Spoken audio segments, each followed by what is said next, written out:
I have such a bad cold. I'm in bed with a stack of books and some extra blankets trying to get better, but let's talk about the SNAP benefits being lost.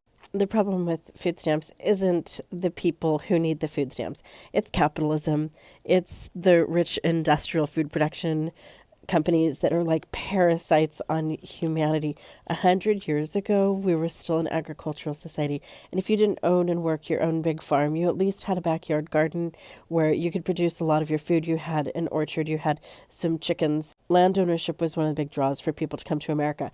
I still remember and had a close relationship with my great grandparents who lived on a homestead.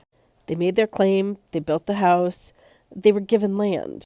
They grew pinto beans and alfalfa for their animals, and they had all the sheeps and the goats and the horses and cows and all that stuff. They provided their own food. I grew up in the suburbs, and my parents, because we're Mormon and the Mormon prophet commanded us to have a garden, half of our backyard was garden. My mom would make homemade ketchup that she'd put in mason jars.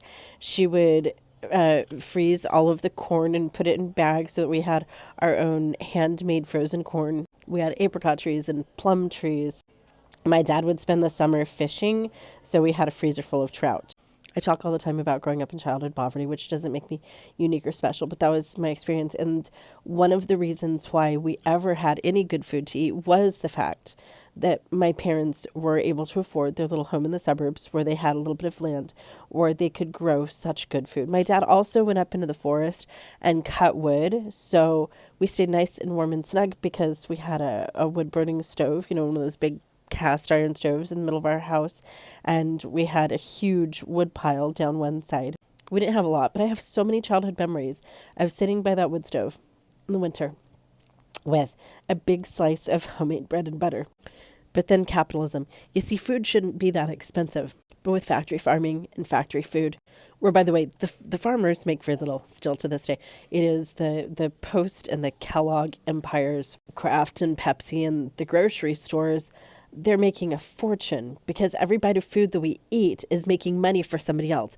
And that's not the way that humans are supposed to live at all. We wouldn't need SNAP benefits if people could just own a little bit of land, if they could grow their own food, if we didn't have neighborhoods with HOAs that prohibit anybody having a chicken or a cow or growing some corn that's too tall in the backyard. The SNAP crisis isn't about poor people. It isn't about lazy people who don't work. It isn't about immigrants. It's class warfare.